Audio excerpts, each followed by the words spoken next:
Yes. The opportunity to take a minute. Yes. Nothing like And it. breathe. Yes. Yes. Breathe. How do I make it go full screen again? I'm sorry. Yeah. Just here. The three dots. Okay. Is it here present? Yeah.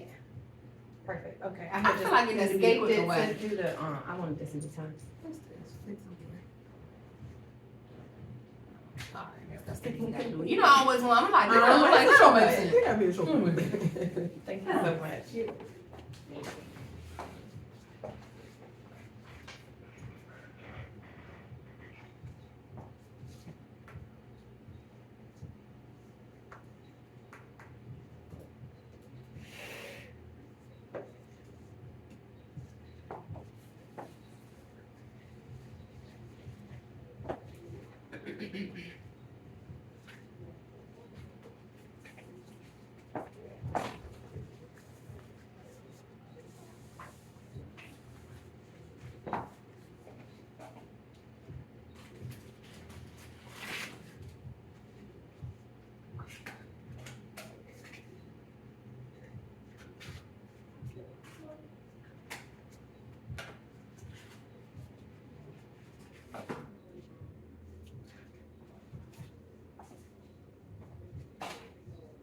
It's probably time. I know that there's a couple of people coming. Yeah, I'm hoping they're still coming back, but we'll get started. Hi. Hi. Hello. Hello. Hello. Okay, so I'm gonna start. I always have to be very what's the word? Transparent when I talk to people, because that's just who I am. And like whatever's going on inside of me is gonna come out. And like this is my first retreat ever doing the workshop. This is my first retreat ever. Good for you. Congratulations. Thank you. Hey, okay. I'm a teacher, I'm an educator at heart, and I love teaching, educating, fellowship. That's okay, they're coming in here. It's okay, it's okay, it's okay. Come on in, y'all, come on in, it's okay. Like it's coming okay. into church. It's okay, it's okay. Be joyful, be loud, be all of that. Be It's wisdom. our birthday, so we're doing. Oh, happy birthday! Yeah, you found her. Yeah, I did. So funny. Who is that? Michelle, there she is. Happy birthday! I'm gonna sit right here. Yes, Does anyone want my pictures? I'm just trying to count them. I'll put them on the app. That's I fine. won't post it. Without permission. Okay. Oh, okay. Oh, that's all right. Oh, wait, I'm gonna come down. No, it's okay. Yeah, so I was just starting out. Yeah, so this is my very first retreat ever, but I'm an educator. I've been an educator since the early 2000s. I left academia not too long ago and went on a quest for self. That was my second sabbatical I took in life. Because one thing about me is, if it ain't working, I'm not gonna keep doing it, because I'm not gonna lose my mind That's right. for nobody else. That's right. My mind is very gentle. So, why did I say that? Oh, this is my first time being live teaching, educating in front of people wow. since COVID, y'all. Like, for real. Yeah. Like, Yes. right after they like let us back, I went back to the university and taught, and then they were like, oh, we need you to do this too. And I was like, no. And I left. But that was the last time I taught face to face. So I say that to say I'm very, very, very, very, very, very, very, very, very excited. You can't tell. I'm trying to keep it professional. I don't know, I already took my jacket off and it's cold down here because I'm excited. I'm hot. Okay. So, faithful evolution. That's what today we're talking about, sustainable mental wellness practice. Practice. And I'll get more into it later. But let me just show you what our agenda is.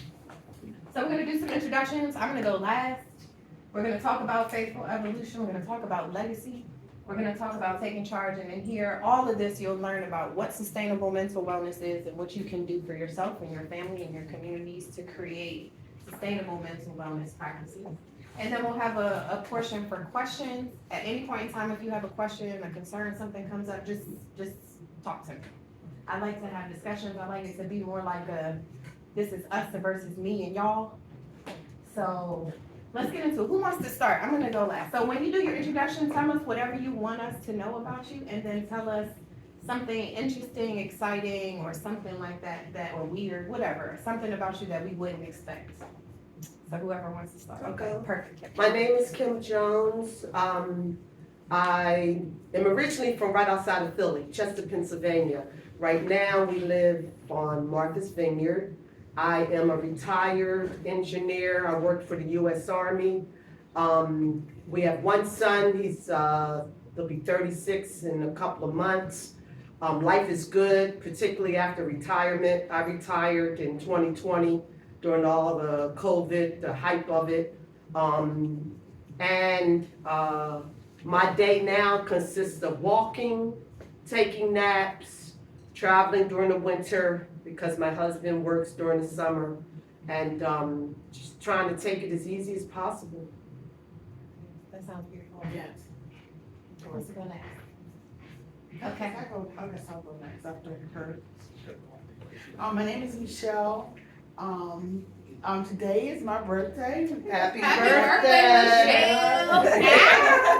And so, I'm at a stage in my life now where this is like a new stage in my life. I'm older now, and it's like, now I'm beginning to understand what the people were saying about if you don't let so much, how much do you let really affect you or bother you? You know what I'm saying? Some things you gotta know how to let go and, let God, let the universe take over. So I'm at a new stage in my life where I'm just I was just telling Destiny, retain my power.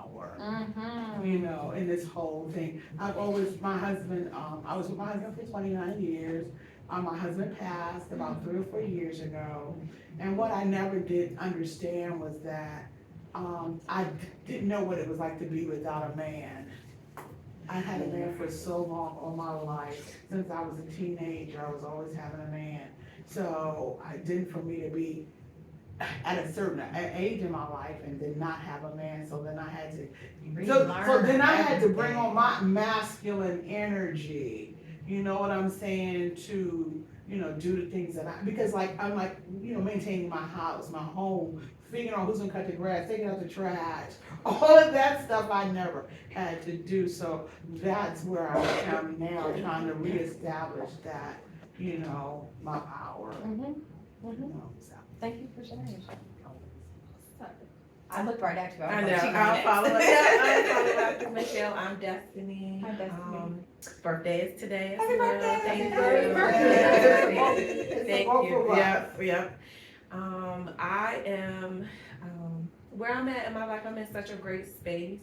I'm really pouring into me. I'm learning what works for me. I realized I came to, especially when the pandemic happened, that I was going crazy, and I didn't know what it was. So with sitting down, I got that time to really get to know myself.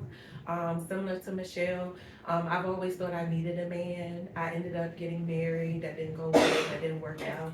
And so, because I was fully in my masculine side. So now, just stepping away from that, I'm more flourishing in my feminine side and being gentle and loving and kind to myself, but still just learning as I go, because again, the other side is come on out. So that's why for my birthday, I did want to just come to something that was pouring into me and loving on me and showing myself like, you got this. Got this. Thank you. Okay, who's next? I'm trying not to look at everybody.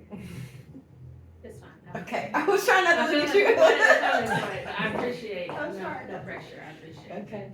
My name is Princess, and I am just kind of like, I think as I already said, in a stage in my life where I'm being like super intentional about my self-care and all the parts of my like holistic self. I'm coming off just sabbatical, and started a new job, and also I turned 40 last year, and so I feel like there's a lot of chapters starting, and so as I'm in new chapters at different levels, professional and personal, I'm just really trying to stay true and honest to myself about maintaining a practice of health and wellness and health, and so kind of why I'm here today. I'm also in full disclosure, slightly plugged into that job. So if I look down or do something, I apologize. I But I appreciate think the at heads up. 5 o'clock on the dot, then I'll shut it down. Okay, thank you for sharing. Who's next? Hi, my name is Beatrice. So Rachel brought me in today. We've been looking at just basically healing, and so my healing started like about 30 years ago when I realized like something wasn't right. I didn't know what that something was. I told some of the folks earlier, I was born in New York, but grew up in Haiti. And then from Haiti, I went back to New Jersey, but the way I transitioned, I didn't know I was leaving. So that caused a lot of trauma that I'm still dealing with. Cause I'm able to joke and say I was kidnapped. So my birth mother sent me to Haiti to live with my aunt, who I only knew as my mother. But at 9, I realized that she wasn't my mother, she was my aunt, and my aunt was my mother. So still creating a lot of trauma to this day, on my healing journey. During the pandemic, that's when I realized that, yes, I've had therapy for a while, but I'm still not okay. In order to heal, I had to let go of that little girl, but during the pandemic, she came back. And so I had to nurture her and figure out how to continue to heal. And part of my healing journey was also to pick up my brother along the way, because I kind of let him go so that I could heal, and realizing that, wait a minute, I have a son who at his age left Haiti as well. What about him? He needed healing. I was focusing on my healing, so I felt like somehow I abandoned him during my healing journey. So now we reconnected, and now we're healing. Doing it together. That's beautiful. And I like what you said about you thought to heal, you had to put the little girl away. But the reality of it is that you have to integrate that little girl and make her happy in how you live your life today. That's beautiful. That's beautiful. Okay. You ready? Yes, I'm ready. Hi, everybody. I'm Rachel. And it's funny. Miss Giselle came in and she was getting settled and everything. And we sat at the table. We were having lunch and we were talking. And she was like, "Oh, what brought you here to this retreat?" And it's funny because actually I was looking for a grief retreat because my father had passed about 1.5 years ago. Almost this year will be 2 years. And It's okay. I miss my dad. Yeah, of course. So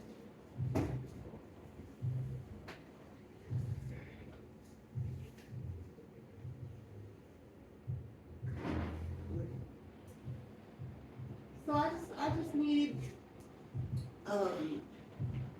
to find joy again. I've been in survival mode for so long. I mean, Long just before he passed long. away. Yeah, Yeah. long before he passed away. And it was kind of like the point of like, okay, something's gotta be. So I mean, I'm honest. I don't know how to self-care for myself.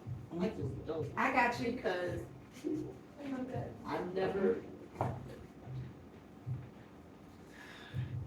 I take care of everyone else before I take care of myself. And by the time I have an ounce of energy to take care of myself, I'm just too exhausted. And I don't know, aside from getting my hair done or my nails done. What it means to self-care. Okay. Okay. So, this is how I found this. So, it went from looking at grief retreats abroad to finding this, and then I called my girl and I was like, okay, let's go to this, because we both dealing with stuff together, and here we are. It's beautiful that y'all have a community, you have like at least one support person. Because along the healing journey, it's very important to have somebody else, at least one other person, to just be like, whew. Yeah, absolutely. My name is Tiffany Jones. Hello, ladies. Congratulations for prioritizing yourselves and being here. And you know a little bit about self-care because you showing up here. You might not know exactly what you need, but you knew you needed to be amongst community and other people who would get it without a whole lot of explaining. somebody to understand your tears that will pour into you as you learn how to pour into yourself. And so, and I'm keep No, short you're because good, I'm you're good. crying too. Let's just be clear. But we all experience grief at 100% of what it is for us, even when you don't know what you're supposed to be, what you're supposed to be doing. Just learn how to be, and just start there with practicing that. But kudos to you for coming and showing up in the midst of your very, very present grief. So kudos. I'm glad to give everybody something weird about myself, because I'm going to be the only one to listen in all directions. Thank you. Is that I dance in the elevator with myself, and it's like a game in between floors. It's how I practice self-care. Are you serious? Make sure I'm you don't dead get caught. Make sure you don't get caught. It's I'm like being a like drill. this. And the door open, I'll be. That's it. And it's so fun. It's so fun. That sounds like fun. It makes you feel like a kid, because I feel like a kid right now. Yes. That's Oh, it. I'm gonna do it That's next time. Oh my gosh, I'm please, gonna try it. please, Right. in between floors. It get hard when you only got two in between, but you gotta do like a quick snake or, something like that. Oh, Get it out. okay, Yeah. cool. Good idea. Speaking of dancing, something weird about me is, or maybe not so weird, but I like to twerk for my mental health. I only do this in my home. Nobody has to be around for me to do this. I don't need anything to do it. But like, I'll be in the house and something won't feel right, and then all of a sudden I'll just drop down and be like, and then I'm good to go. I promise you. I promise you. I promise you. that. If you feel, I OMG. promise you, because it's transmuting energy. It's alchemy. It's magic. You are moving energy that is somewhere that don't need to be, and you moving it to someplace else. And then you open up your heart and you're like, whew, I really met Keep my going. kid. Let me go share this. Oh my Yeah, God. Can we do it now? Go through life, you feel like it. Yeah, I wish I had some juvenile for y'all to play, but I don't. Okay, so my name is Giselle Angelique Hendy. I've been here for a while. I've been on this earth for 40 years, but I've been of this world for a very long time, and I'm tired. But the Lord got work for me to do, so I'm still here doing the Lord's work. Right. Okay, so I went to Howard. I got my PhD from Howard a couple of years ago. I graduated literally when the pandemic started. They didn't think I was going to make it, but I was like, listen, y'all don't want me to come back here. And they let me out, thank God. So I had like I said, I was a college professor. I taught psychology at James Madison University. It's one of the most racist places I have ever been in my life. Coming from Howard Amen. and going to JMU, especially as a grown woman and a professional that looks like a child to people, it was not a positive experience for me. And I also, trigger warning, but I also had a miscarriage around the same time. So like the week after, they were like, congratulations, Dr. Hendy, you have successfully defended your dissertation. The next week, I was in the hospital having surgery to remove after a miscarriage. Needless to say, I was not in a good space. I was not in a good space. And when it was time for me to renew my contract the following year, and they told me what the parameters were, like, okay, I negotiated in the beginning, no more than 75 students. I can't, like, my energy is not gonna be good. Like, I need to keep it small. Once I got that degree and they got me in that second year, and they were like, okay, so here you go. We need you to teach 300 people in one class. Oh, wow. But how do we go from 75 to 300? And then it's racist. And they're like, but we got an apartment for you. And I'm like, I don't want to stay in that apartment. I want to be safe. So I'm driving from Maryland all the way to Virginia to go to work. And one morning, I woke up and I was like still kind of groggy, not fully awake. And I was walking to the bathroom and my spirit was like, you need to quit that job. And I was like, one thing about me is I'm obedient. When spirit talks to me, especially when spirit talks to me very clear on my way from the bed to the bathroom in the morning, I know that is very clearly spirit and I need to listen. So that same day, I was like, look, y'all, I'm not renewing my contract. I didn't have a job. They were all like, so where are you going? You've been looking? You did your interview? I'm going where God told me to go. God told me to start this business. And I started my business. It should come up here. I started my business. It was small group workshop for healing. Because in the time, like everybody else has been saying, of the pandemic, I faced like this huge transition in my life. Like the dream life that I had for myself literally was at my fingertips, and then within a week, it was like, nope, just playing. That's not what this is supposed to be. And I knew that I could not keep doing what I was doing if I wanted to stay sane, if I wanted to stay alive. So when my spirit said move, I moved. And eventually I moved again, and I left and I went to Costa Rica by the end of that year. By September of that year, I moved to Costa Rica, and I had been living there for 2.5 years up until February.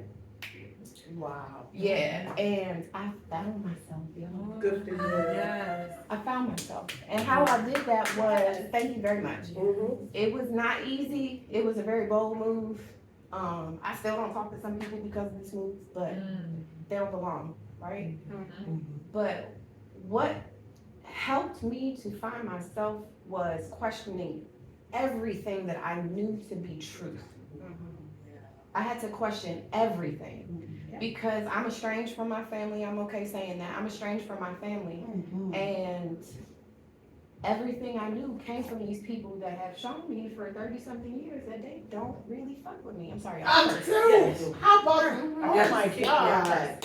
I turned it Real sister. Like, So so if real. they don't really know me, Right. if they don't really have my best interest at heart, Hallelujah. and these are my biggest haters, then everything that they taught me has to be questioned. Everything that I know about myself has to be questioned. Y'all, I never wanted children, never wanted to get married, single me all the way, spinster auntie, yes, sweep my feet, do all of that. Yes, okay, fine, yes, proudly.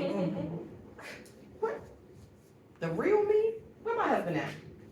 Damsel in distress. Yeah. Give me some babies. I want to be barefoot and pregnant, cooking food in the kitchen. Like, but I didn't know that about myself until I gave myself an opportunity to question what I already knew. Yeah. I'm gonna go ahead and get into this because the introduction is just taking me there. Okay. My purpose, the purpose that God gave me is to share with people, to educate people, and to help people change their perspective, to help people see a different / better way of being, a better way of living, right? Every time he puts me on earth or wherever, that's what I do, and that's what I'm doing here.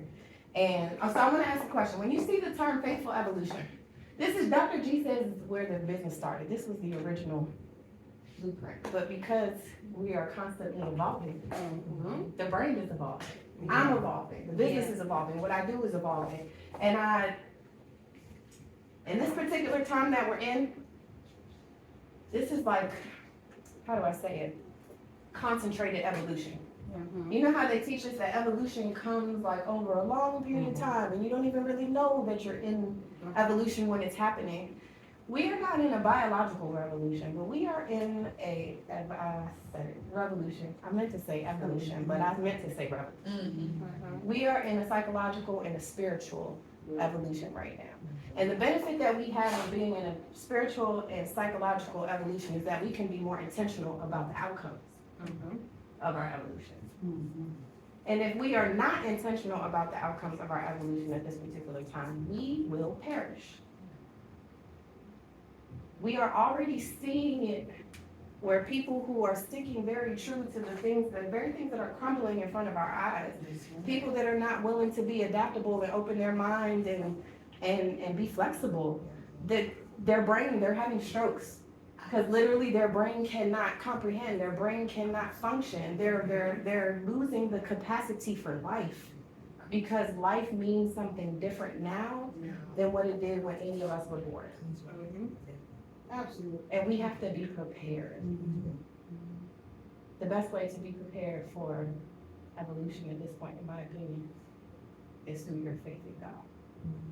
Because when you're moving into a place of the unknown, the only thing that can really sustain you is your belief in something that you can't see. And that's what faith is. Faith is just a belief in something that you can't see. The belief that something is going to be better, belief that somebody else is running this and you just are a character. And you just got to make your moves where you're supposed to make your moves, but there's somebody else that's running the show and you don't have to worry about it. You just got to move. Absolutely. Right? In that space of faith, that's how we support our evolution, or really revolution. I be trying to filter myself sometimes, y'all. That's why I put the R there, but it's really a revolution. Yeah, I'm a professional, I'm a doctor. I ain't talking about those things. But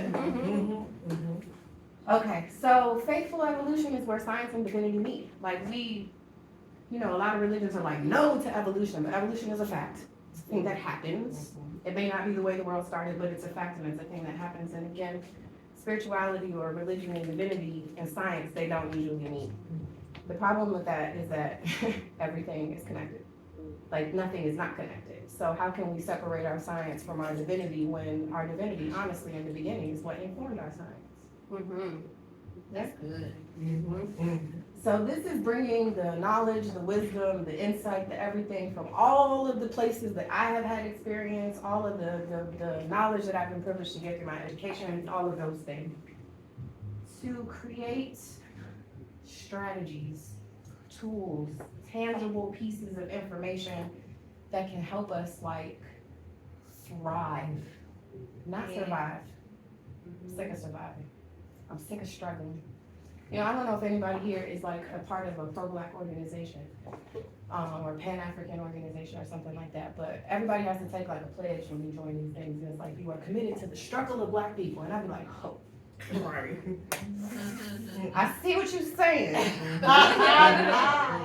But fundamentally, I cannot agree to struggle. That's right. I refuse to accept struggle in my life. That's right. Because God said it could be easy. And it's gonna be easy. Yeah. So It don't have to be hard. I'll pay for the rental truck. That's right. Yeah. That's right. But y'all gonna struggle without me. Yeah, go ahead, that's right. You know, Yeah. we have to pick and choose, be intentional about what we want to align ourselves with. And everybody is intentional in being in a space and taking care of themselves. And I want you to think about intention as holistically. You have to be intentional everywhere in your life. Tiffany mentioned earlier, what are you consuming? What are you seeing? What are you hearing? Okay, so there's this trap yoga. I'm gonna rain calm. Yoga is meant to create a certain peaceful frequency and vibration throughout your body so that you can be meditated and it can help to heal you. Blah, blah, blah, blah. Did you say trap yoga? Trap music is literally created to make you aggressive. It changed the frequency of the music in order to make you aggressive. So when you put trap and yoga together, y'all stop doing things to be funny or be tricky or stuff like that. It don't make no sense. Being intentional. So like you went to yoga to zen out, but you listen to trap music, so now you leave the same that you went and you spent $65. Okay, so be intentional. We have to change things, and that's why I use the word revolution and evolution interchangeably, because things are changing, but we have the power. We have a certain power now that we didn't have before.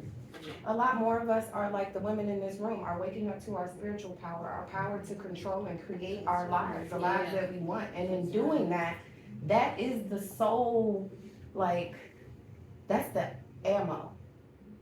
That's the ammo for this like psychological / spiritual broad-based warfare that we're going through. The ammo is being authentic. The ammo is taking care of yourself. The ammo is unplugging from the system and being your authentic self and leading from your divinity, because the only person that knows you better than you should know yourself is God, because he wrote your blueprint. So when you tap into your blueprint and you're expressing as your most authentic self, you are doing God's work. And that's exactly what we need to get us to the next, whatever WTF is going on after this, we don't know. But the way through to be on the side of thriving and not surviving when we get there is to be your truest authentic self. Absolutely. I be writing these notes, y'all, and I don't be using them. Hold on.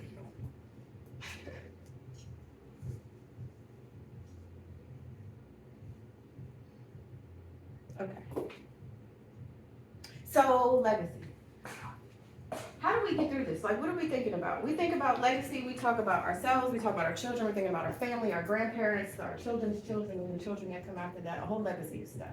And when you guys think about legacy and the legacy that your family's left for you, what do you think about?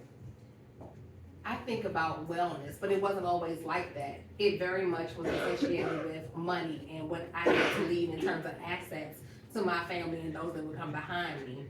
But recent shifts, you know better, you do better. Now, like I was saying earlier, what I'm telling with my daughter, what I'm telling my sons, who you are, practices, not sending those whack messages we received when we were younger, like what goes on this house stays in this house. And you know, I think that's a form of generational wealth as well. It's not only just about money. Exactly. But that's a very recent shift for me. Exactly, You for know? many of us. Yeah. When you guys think about legacy, what do you think about? Yeah. I'm thinking of my family legacy will be my culture, Mm-hmm. but my legacy to my son will be to provide him with the tools to have a successful life. Whether it be spiritual, emotional, mental, all this stuff that I didn't have, that I found out later on in life, Mm-hmm. that if I had, I would have been differently. Not that I'm not grateful for where I am now, because I'm getting to the point where I'm like, okay, I'm good. But I need him to know that this is what success looks like. It's not like, oh, you're a successful basketball player or you have all the money. It's deeper than It's that. a holistic thing. Yeah.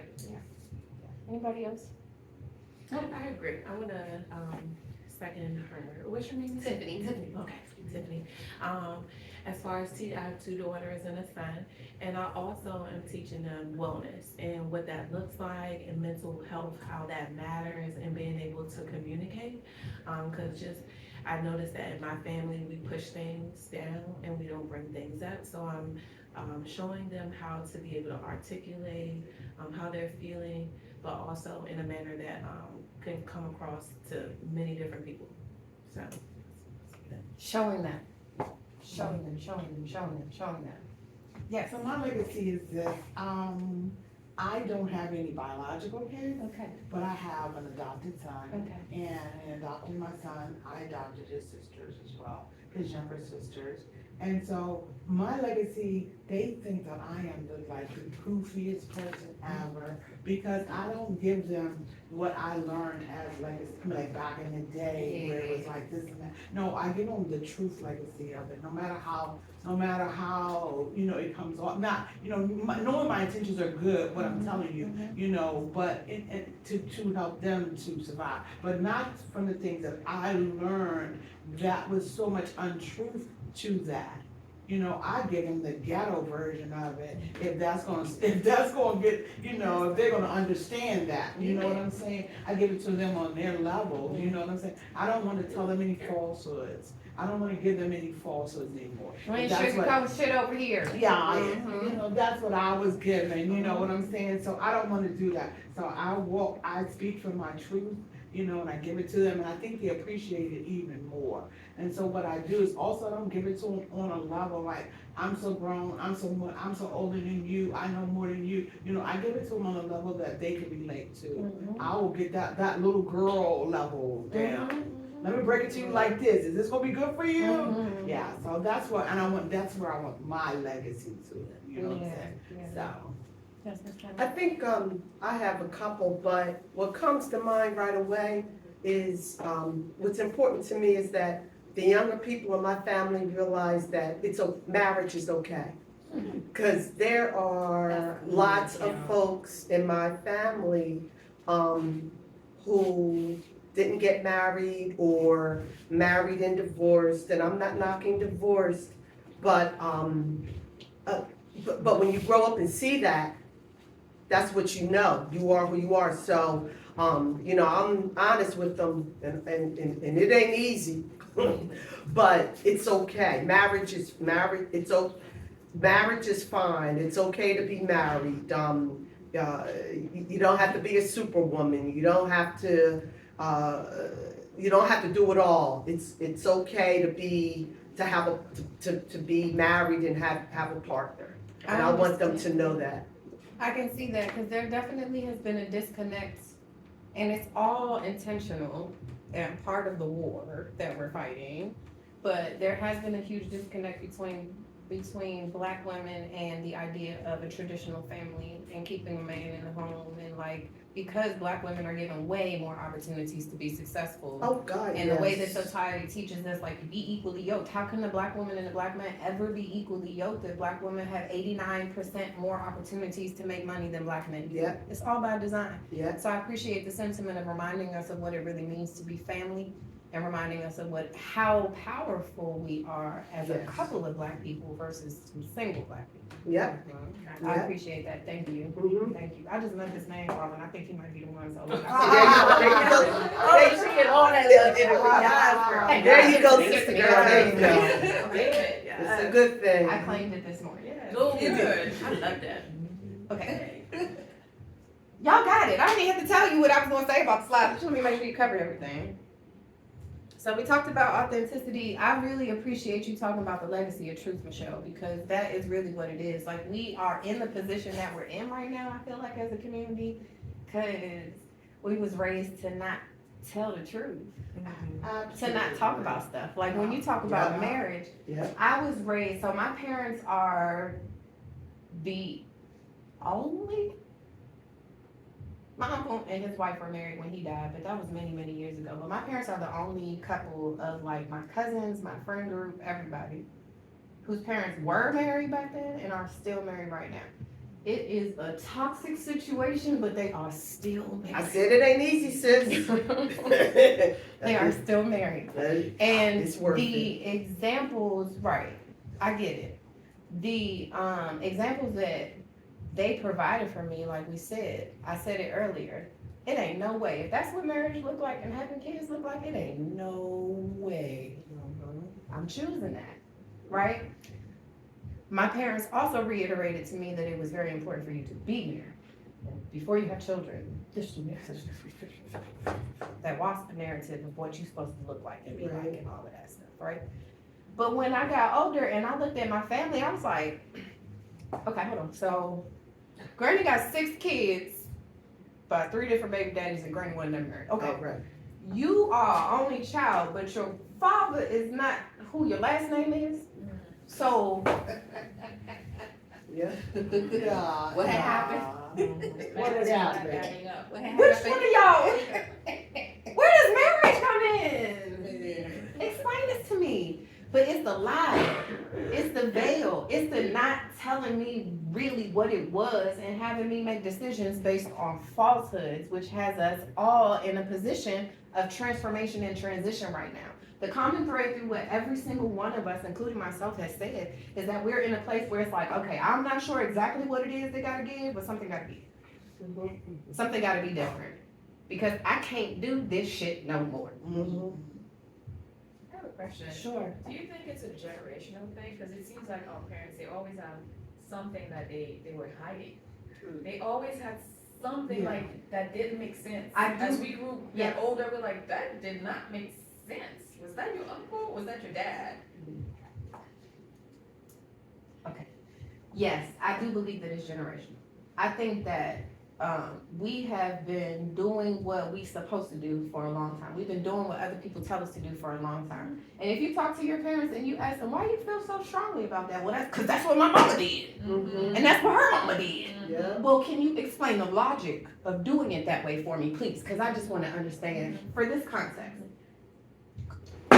Right. do it. My mama said, Yeah. and your grandmama said, you think your grandma, you smarter than your grandmama? You know how they get, you know? Yeah. We have been the result of a bunch of broken fucking promises, okay? Go to school, go get a degree. Come out with your bachelor's degree and then go get a 4-year, go get a good job in the government and then retire and then be happy. Okay, before to just get a student loan. Get Don't paid, forget it's that. Don't okay. forget You know how many times people tell me you gonna make so much money when you come out of school, them student loans ain't gonna mean nothing. I don't think They don't mean paid nothing. for that. I'm not paying them things. Listen, y'all. They don't mean nothing to me. You were right. I'm not paying that shit back. No, but like we were really conditioned to believe that. And then we came out of school. We got a bachelor's degree. We came out of school and it was like crickets. Yeah. No jobs. Okay, so I can't find a job. My mama said if I can't find a job, I gotta go to school or I'm gonna have to pay bills. I'm gonna get a master's degree. Okay, get it. Another loan. Job. Not so much. That ain't no job. Damn, what am I supposed to do? I became a teacher. It was my path, but I had never into children. Ugh. But I couldn't get no other job. You see what I'm saying? We are a generation that saw the truth crumble. We are a generation that saw the results of the lies. Like y'all said, y'all said all we had to do was this, and this, and we'd be good. And ain't none of us good. I've been saying that for a while, like they lied to us. They lied to us. I feel like And that's why we are like, nah, tell the truth. Yeah. Yeah. Tell the truth, Yeah. because like, it's not helping nobody if you continue to lie. Stop lying to me because it's not working. Yeah. Cause like, if we would have had enough information, we'd be like, well, wait a minute, I'm gonna get out of school in 12 years. My mama only gonna be 52. She can't retire till she's 68, so it's gonna be a 17-year gap between when I can get a job and when I graduate. If we would have thought about it like that, but they didn't present it to us like that. And you know what, when my mom dies, my dad is deceased, but when my mom dies, she will die with so many secrets. And I will learn about those secrets as I clean out her house. So you think now she said, well, Kimmy, let me tell you about this, so that I won't be as shocked. I probably won't be as shocked as I think I will, because I know have always been there. they kept secrets. She, girl, we can't talk about that. Cousin Evelyn, that's your cousin. So It's that was funny my you say cousin. that. When my Yep. grandmother passed away, I told you my parents were big on marriage. Marriage. Yep. When I was cleaning out my grandmother's house after she passed away, my parents got divorced on paper in 1989. See, yep, it was a secret, My right? dad is married to my uncle's wife on paper. Oh, It's I like- want you to. That takes a rum and I'm coke. sorry, y'all. Yeah. My family they're immigrants. They came from Guyana and moved here. I was literally the first person in my entire family to be born in America. It's a whole thing. And you got to do what you got to do to get the American dream. I get it. Okay. But like, y'all are full of shit. Yeah. All of it is really full of shit. Yeah. And it's up to us because we have the power, because we recognize our divinity, and because we want better for ourselves and our children and our community. You mentioned earlier being an example to others around you of how it is to just be yourself.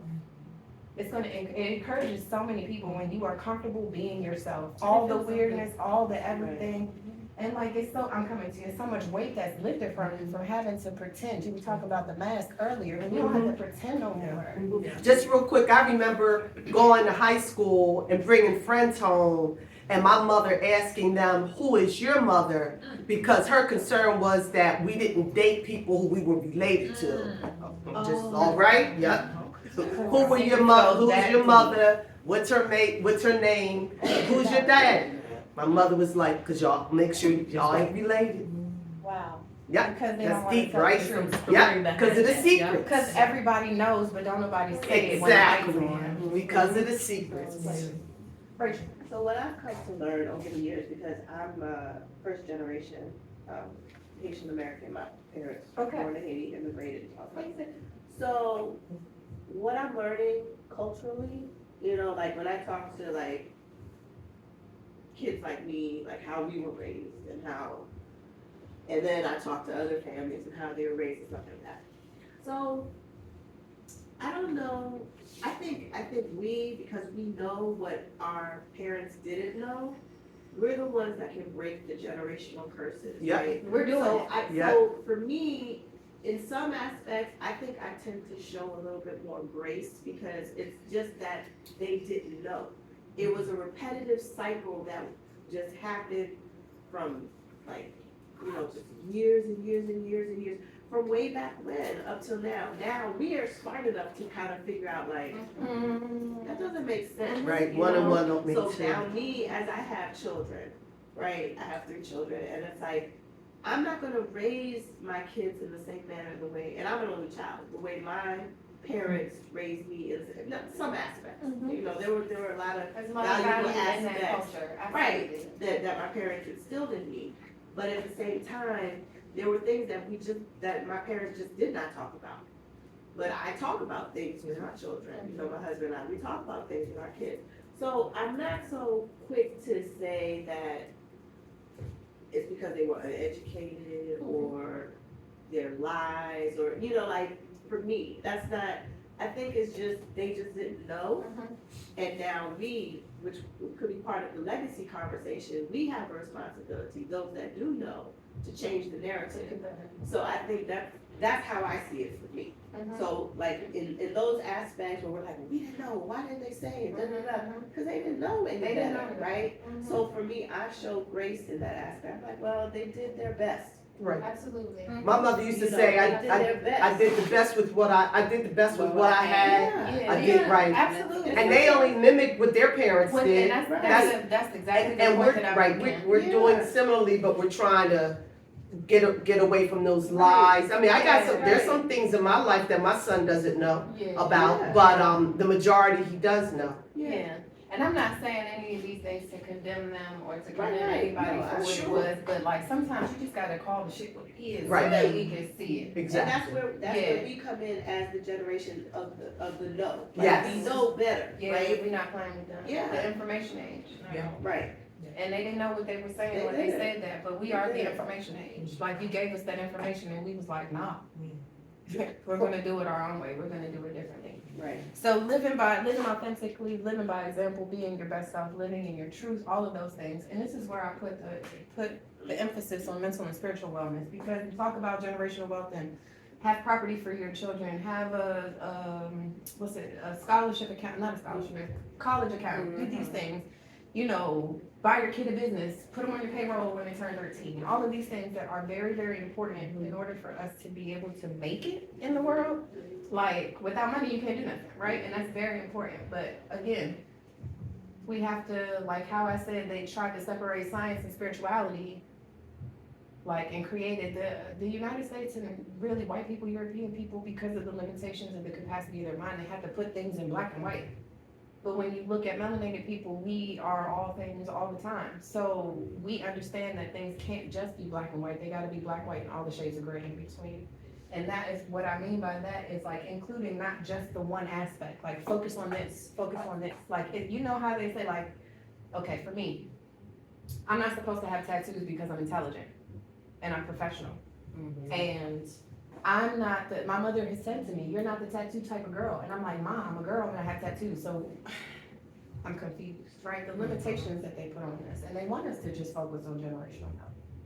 Well, they might want us to just focus on physical fitness and not nutrition. They definitely want that, right? Like, yeah, just piecemeal them, just give them a little bit, and then tell them that they can't do both. You can't do all three, but we have to. The only way to be well is to be holistically well. And I'm sure you'll hear that 1,000 times this weekend as you go through people's presentation. But that holistic wellness, the mind, the body, and the spirit. The mind, the body, and the spirit. The mind, the body, and the spirit. And the money. Because, like, you have to have that material connection. I was gonna say also identify when your kids need therapy or some type of support. Yes. Talking about that earlier. Yes, amen. My son, so I'm divorced, so my son, like 2 years ago, I decided I'm gonna get him some sort of coaching. Because I'm not gonna be the dad, and his dad is in San Francisco. You can't Good. father from California. Right. So he's in this basketball program where they have a mentorship session with him every other week. And every other week after that, he has a mental coach. Because I'm like, you talk to men that look like you, so you can understand what is the expectation. And you're a black boy, you need to know how to present yourself and how to navigate through life. Yes. I can't show everything to you. Yes. And we are all, okay. We are all doing it. We are all in this room doing the work that we need to do. Like, we literally just talked about this. Yeah. Like I said, that my proudest moment is not mine. It's talking to my good friend from high school whose mom we used to call C Murder. See, We murder. called her mother C Murder because she was like, Oh she's my. terrible. Like, she would call her and everybody be like, shh. Like, everybody knew that C Murder was, and this was her mother. And she became a young mother. She got married and then divorced. And after she got divorced, her older daughter, she was like, nah.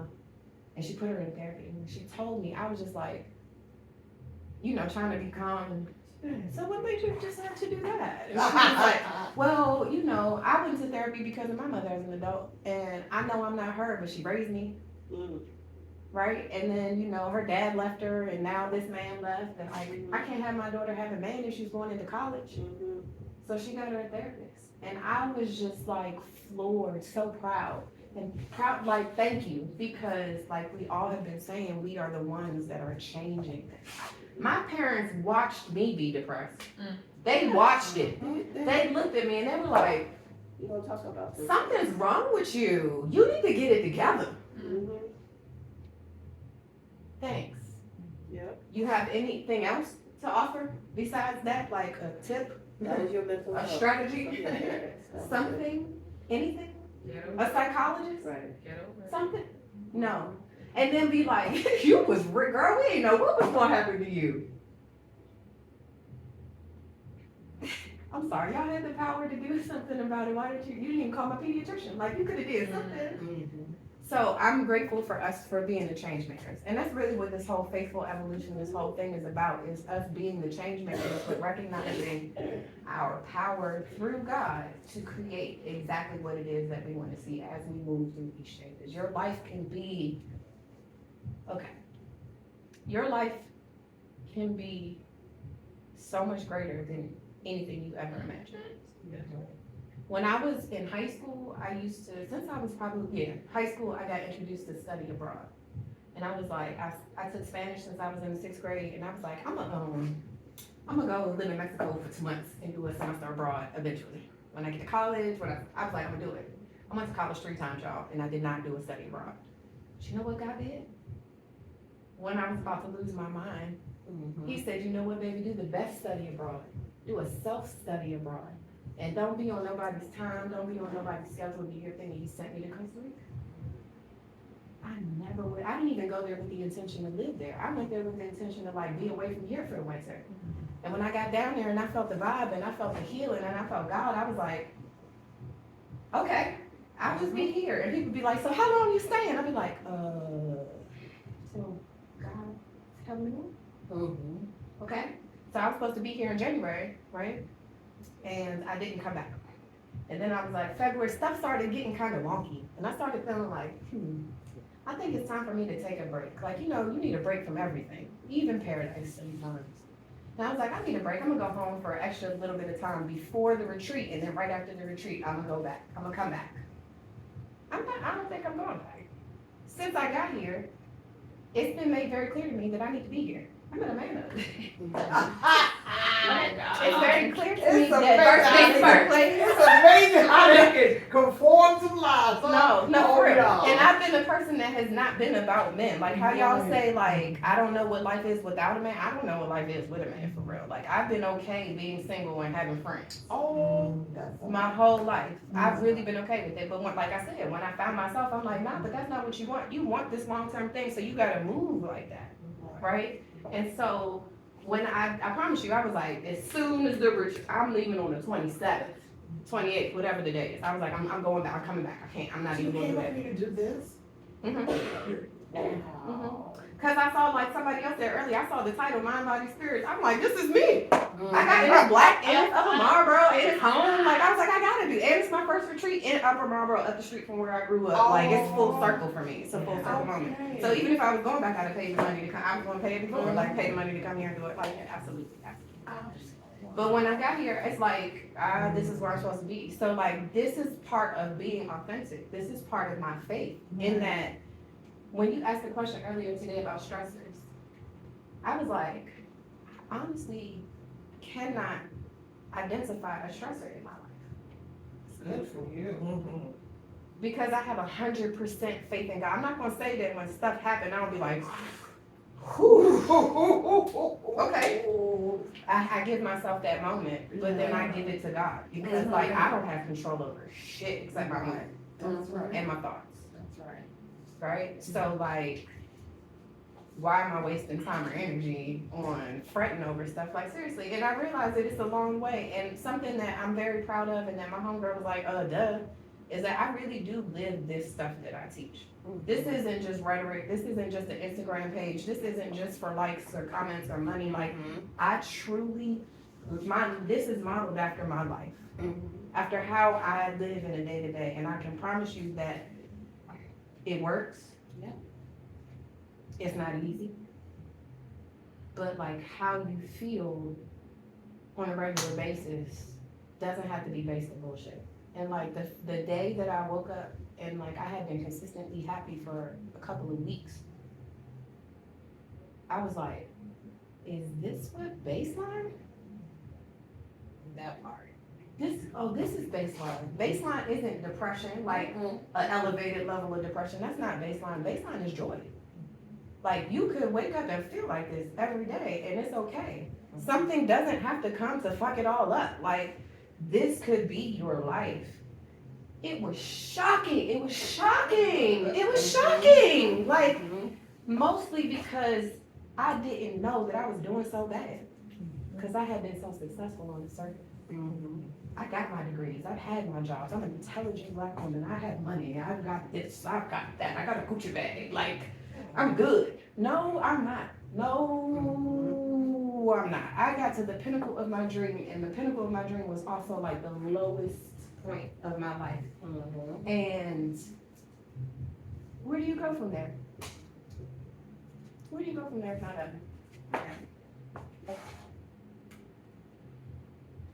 Okay, so how do we do this here? How? How do I take care of myself? Where do I start? What does it all mean? Baby steps, baby steps, baby steps, baby steps, baby steps, baby steps. Backward steps, and more baby steps. And a couple more backward steps, and even more baby steps. But as long as you keep baby stepping along,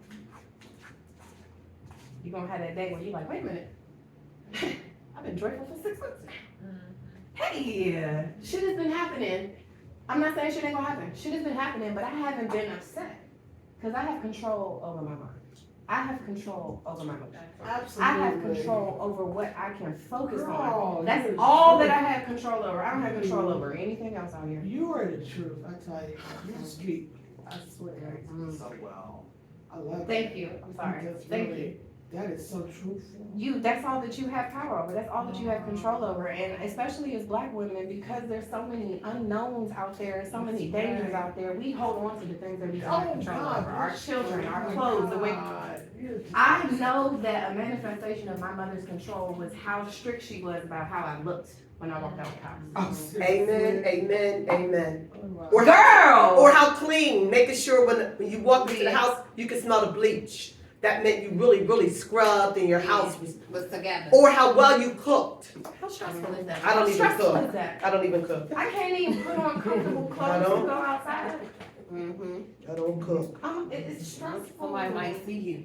But I think those were their values. It was their values. It was, you And know, then also, if you think about it historically, like, for safety reasons, you had to be presentable. right. Yeah. Who You looked don't the want to best. be one of those scruffy blacks out there for the Right. other people to come and take you away and accuse you of this and beat your ass. Like, I Right. get it. I don't think it's such a bad thing, It's- or that what they try to teach us about, going out into public and being, I mean, those are parts of us that we can appreciate, you know what I'm saying? 'Cause Yeah. we're not just going out there just. I'm talking I'm just- extreme. I'm sorry. I'm- Maybe you shouldn't have used that example. Yeah, but I'm I mean, talking extreme, y'all. they try to teach us how to be, like, is there certain things you can't do or you just not good to do? Mhm. That's fair. So I'm going with that. I'm not knocking it either, Yeah. but I think for my mom's generation, like for me, it was all about making sure I got the degree in chemistry and I took some engineering classes at Vanderbilt. And for my mom, it was like, okay, so who's the most stylish and that's who gets the trophy and who makes a potato salad the best and that's who gets,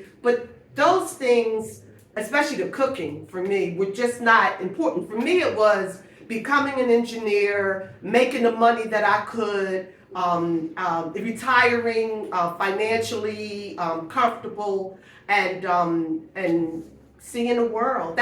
We had different values. Exactly. My mother and I. And that's Our exactly priorities where we are. different. And that's right. exactly where we Our are. priorities I feel different. like as She tells me she don't know where I came from.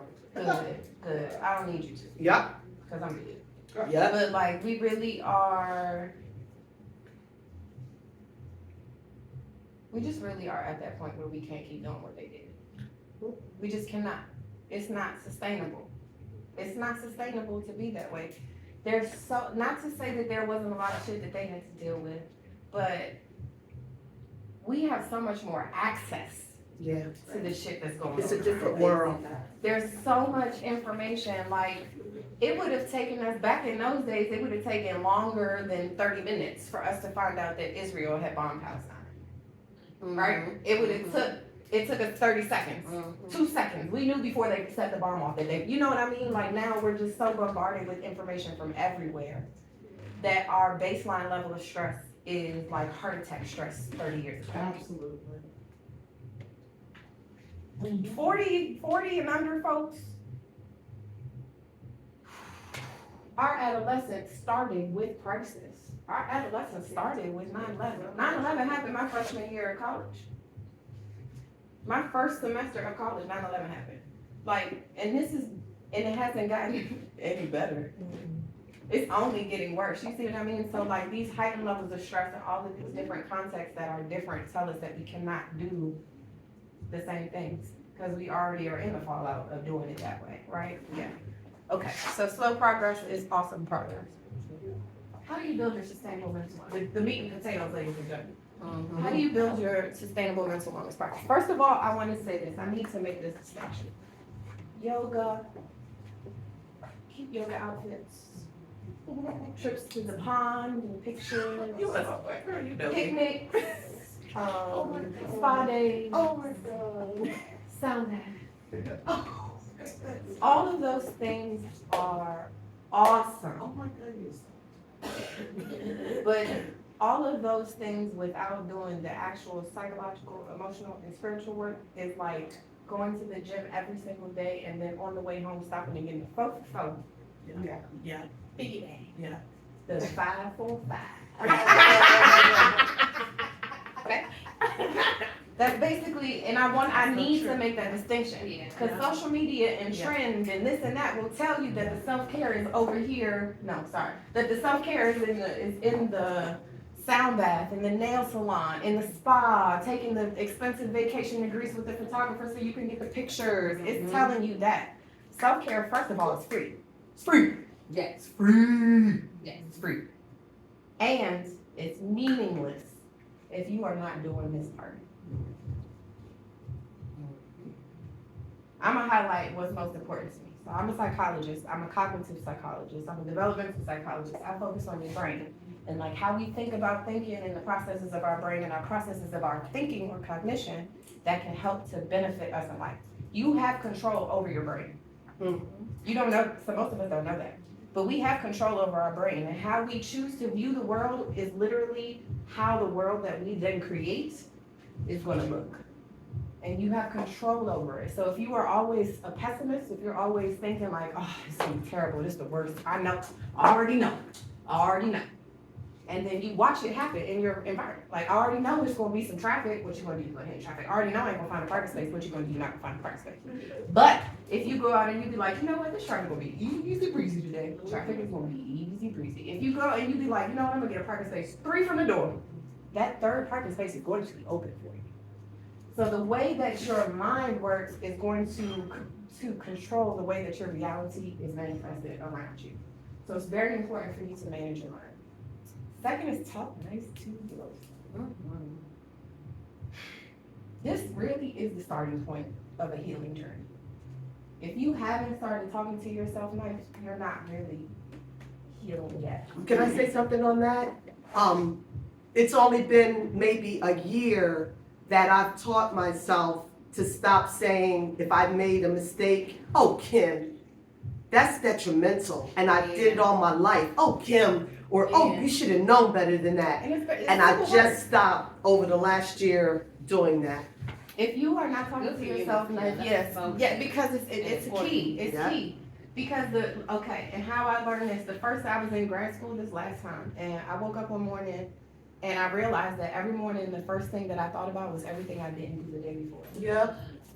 And that would immediately fuck my whole day up. Mm-hmm. Because I'd be feeling like a failure before I even stepped out the bed. Mm-hmm. And I started doing that different. I was like, shut the fuck up, like literally. I'm serious. I came a long way. Okay, but literally, I'd be sitting there and then I'd be like, you ain't even. I'd be like, shut fuck. Like, I'm gonna bully you because you've been bullying me for a long time. Now the tables have turned and I'm bullying you. Shut your ass up. I know that's right. Like sometimes you really gotta, like, if you really want to heal, you really got to get with the shit. You got to do what you got to do. Mm-hmm. That's real. And I needed somebody to be a little tough for me. Yeah. So I could be soft now. Yeah. So I can be soft now, right? But it's necessary. You got to do what you got to do. But just talking nice to yourself, how you know? I'm not gonna hit y'all real quick. You ready? How you know how you talk to yourself? Listen to your kids when they're talking to you. Yep. How do your kids talk to themselves? I'm gonna. Okay, set boundaries. Boundaries is big.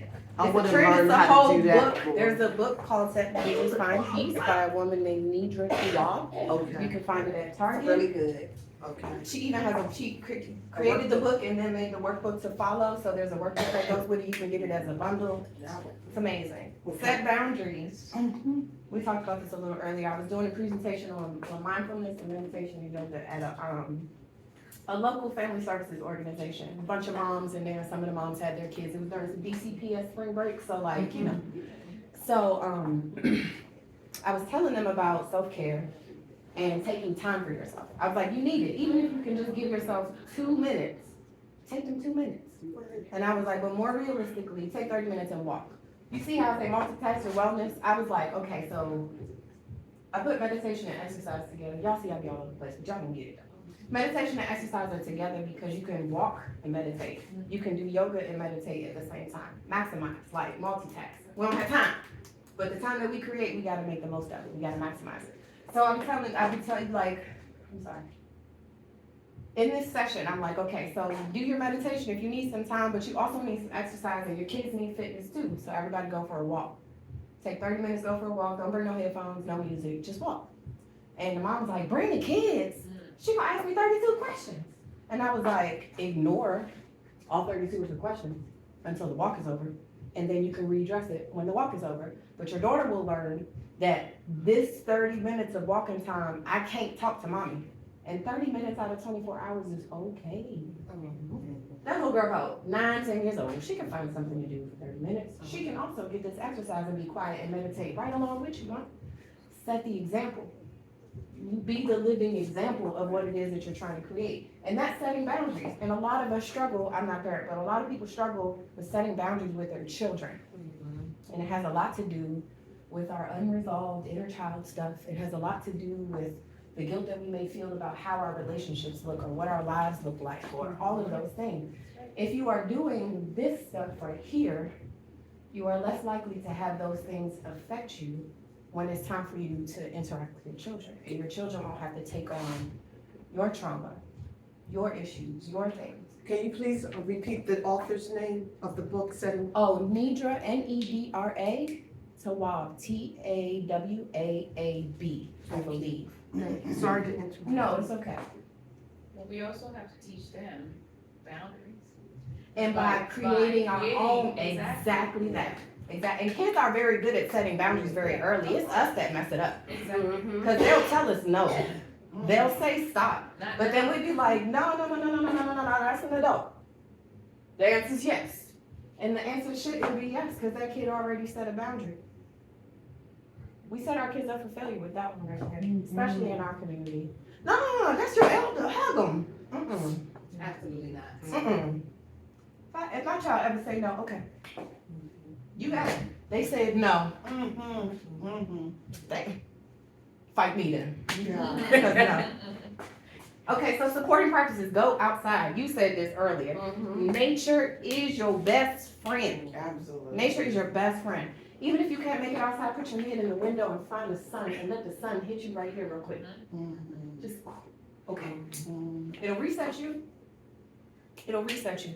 Nature naturally pulls, I don't know if y'all seen this little picture, but it's like a silhouette of a body sitting down on a tree stump, hugging a tree, right? This is in a scientific journal article.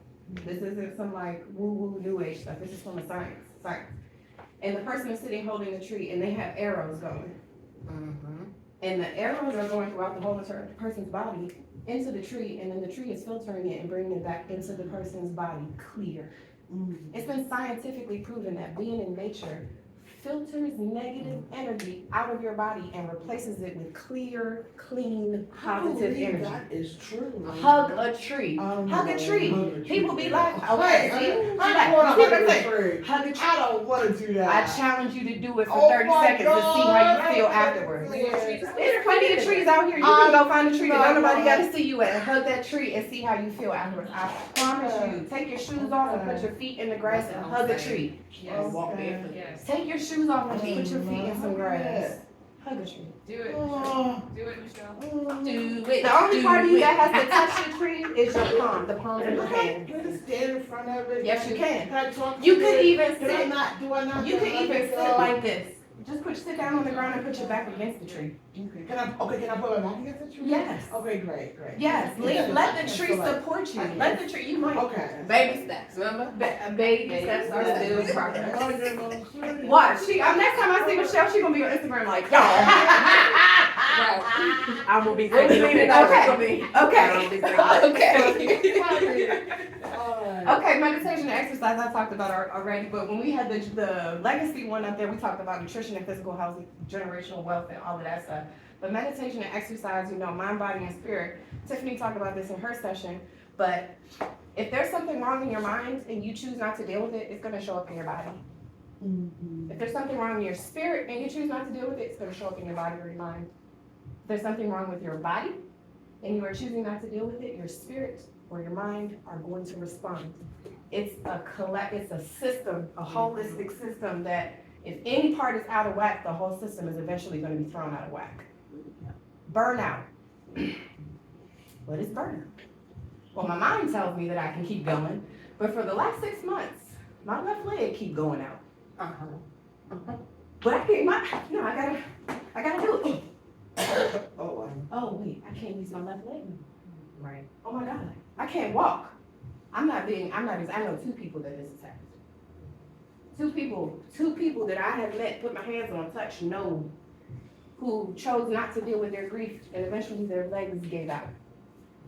And only when they decided to see a psychologist were they able to resolve it and then their legs started working again. The system does not play. If you are not working on it, you guys know, you will perish. I hate to say that, but you will perish. So you have to take care of exercise and meditation. Again, I put them together because these are things that meditation isn't just and being quiet and thoughtless for 30 minutes. Like I still have not gotten up to 30 minutes of meditation and I've been doing this shit for decades. That's strong too. Decades. But I find meditation through my walks. Yeah.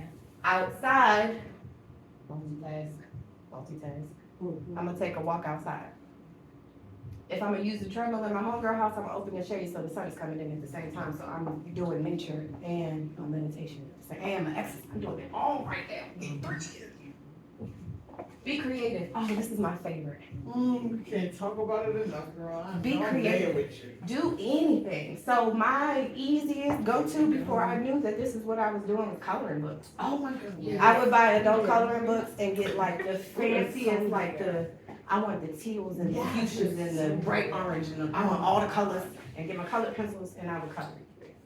And I used that for so long. But then I also used to sew when I was in high school. I used to make my own clothes, make pocketbooks and stuff like that. I didn't know that it was my sustainable mental wellness. I didn't know that back then, but I was doing it. Now I said, go ahead. Jigsaw puzzles. Jigsaw puzzles, putting pieces, Everything. cooking your food, preparing food is like multitask your wellness. Like cutting up vegetables and going through the process of preparing your food before you cook it and then cooking it and then sitting down and nourishing your body and knowing that you did. That's such a creative and loving and nurturing process. Multitask your wellness. Be intentional. Everybody in here said something about being intentional. Be intentional when you do these things that you have to do every day. That's mental wellness. If I gotta do it, I might as well make it something good. Oh, I started crocheting last Friday. Good for you. Y'all. I'm about to Coming go on home the right way. EMDR, baby. Coming on the right Listen, it's like, and EMDR. honestly, it feels like something that I had done before. It feels like once I started like doing it, I was like, wait, I didn't do this before. But it is, the way that I zoned out the other day, and when I finished, I made a little drawstring pouch. I started crocheting last Friday. But like it was meditative. Yeah. I literally zoned out. My homegirl asked me to do something. She came back in the house and I was like, it's still sitting right there, ain't it? I was like, I don't know what I was doing. I don't know. And then I was like, look. And she was like, that's what you were doing. You just made a bag. But the creativity was a process of meditation and like being creative and creating something out of nothing. Like that's what we were made to do, especially women. Especially women. We create something out of nothing all the time. So like, focusing on just finding something to do to be creative. Like I said, cooking, wine, sipping paint, color, draw, make clothes, whatever. I do art journaling. And do you do art journaling in your cycle? No. My practice. Yeah, you call it, what is, art therapy? I've heard, I'm familiar Yeah. with it, but I don't. Yeah. I mean, outside of encouraging people to use a coloring book. Yeah, No. I do the art journaling. It is so, and it's. So you do the draw art instead of writing. Yeah, kind of sort of all of that, crayons, markers, all, Multimedia. everything, glue, paint, everything. Nice. Anything you do, and just put it in a book and put words and just write on it and just color it. Oh, it's beautiful. That It sounds is wonderful. wonderful for I'm sorry, all. what's the time? 2 minutes, okay. Yeah. Can I just make a really quick announcement? Sure. When you all are done, Lisa is providing bike fare in the barn, so if you want Okay. to snack and network and Food. A snack, yeah. Oh, yeah, that's what I'm talking. and the barn was the building you were in this morning. Okay. right? Okay. Thank you, thank you. Okay, and the last one is rest. Rest. This one is my I'm favorite. gonna master that. This one is my favorite. I Really absolutely so. prioritize rest. Kim said earlier that now she gets stressed out. She will, instead of eating red licorice, Kim, I'm telling your business. Okay. Instead of eating red licorice, she will do something or take a nap. Mhm. When we Take feel a stressed. walk? Take a walk or Yeah. take a nap. I will take a nap in a heartbeat. As soon as I start to feel overwhelmed, I'll take a nap because I'm not gonna be functional overwhelmed, but I will be much more functional and more efficient in doing what I gotta do after I get this little 20-minute nap in. Yeah. Did you turn off your phone? I walk away from it. I don't even keep, like, I had to get to the point where I leave my phone in a different room before I go to bed. I don't take the phone into my bedroom. I don't Cause I'll walk with wake the up in the phone. middle of the night and then like automatically reach for it and then be on the phone. And I'm trying to regulate that. Yeah. Yeah. When the light comes in, it keeps me from sleep. Get some blackout curtains. Yes. And all you need is 20 That was minutes. over your head. All you need is 20 Wow, minutes. So a okay. tip for napping, this is very important. A tip for napping is you want to sleep for at least 20 minutes, but no more than 2 hours. Right. Anything less than Right. 20 minutes is not effective. Anything more than 2 hours It'll is make also, you it'll off. just reverse the effect. You wake up sleepy. And we turn our phones off at night. Very good. My mother still calls in the middle of the night to say Aunt so-and-so died, even though she could tell me the next morning. So if she's calling to tell us somebody died through the middle of the night, we don't know until that morning, but Good. it's okay. Because you don't need your sleep It's disturbed with okay. that type of news. You need Because that they're on gonna a still be dead in the well-rested morning when we wake up. brain. You need that on a well-rested brain. Yeah. Okay, any questions? Any No. thoughts? That was beautiful. That was Thank you. really good. Was this your first? In your full This is the first time that I've done Yes, this. this is like Yeah, a great full job. authenticity. Thank you so much. This I is really so appreciate it. good. There's really no other way to show Do up. you have a website? I have my or business anything? cards. We're What do you rebranding, do? so my business card has my link tree, Swear, I and you love can find you. all of my services and everything else. Okay. Yes, and if you look on the back of my business card, guys, I wanted to leave you with a tip or tool. And it has a little note about introspection. Introspection is something that we can use to reassess ourselves when we're feeling some type of way at any point in time. And introspection is just a look within to kind of like take a moment with yourself to figure out where you are. And the questions that I have here is like you start and you just go in order. What am I feeling right now? Why am I feeling this way? Could I have or can I respond differently to this feeling that I'm having? And then what can I do right now to change how I'm feeling? And introspection is, you can't heal without it. It's like the key to it. It's like if you do this and you will heal, introspect. And be honest with yourself. And then there's a little affirmation at the bottom. I move forward with deeper self-knowledge and acceptance. I extend grace and compassion to myself and others always. I keep that with you. And I could give you guys a couple more if you see some people that you think need to learn how to introspect. Okay. I'm good. Okay, I'm you're good. good to go. Yeah, and if you scan the QR code, I'm if you so- scan the QR code, I'm like I gonna go said, to your you'll see all website. of my- Yeah, I don't have a website You right now, one of these. but the link tree has all the links that you need to find me. Cause I'm rebranding, so I shut down the old website and like we're doing everything anew and fresh and Do you have like an email address? all of it is. So are you planning to get them? Are you Yeah, planning so to you're do planning. a, Oh, but- website? Yeah, I had it before. So if you scan this, okay, this is what we'll do. If you ladies don't mind, can you write your email there? Yeah. And I don't, but I met somebody today who does Mr. like over her husband, their children, cause I was telling her I wanted to go back with her. Yeah, it was taking our names and stuff. Yeah, she told me he was a therapist, and I had seen a lot of people who are looking for black male therapists and therapists. Thank you so much. Okay. Yeah. I'm doing what I can do. The person going in, that's all part of it. Everybody's trying to act with the male, and they don't want to be. I can't be, you know, it's so uncomfortable to be You were so being you. I love the whole person. I'm a cursor. Because I'm a cursor. That's how you say I only do virtual. Yeah. I came out of my office doing code and I didn't go back. I mean, it's like an expense on me, you know what I mean? I get colorful words in there. You know what I'm saying? And I think colorful words. It helps to, Like we said, here we go. See, we said it again. I can't be no other way. If you want to add your email address, and I'll add to my mail list, this was amazing. Yeah, you were so yeah. much. Oh, you're the doctor of Writing something. So what do you do?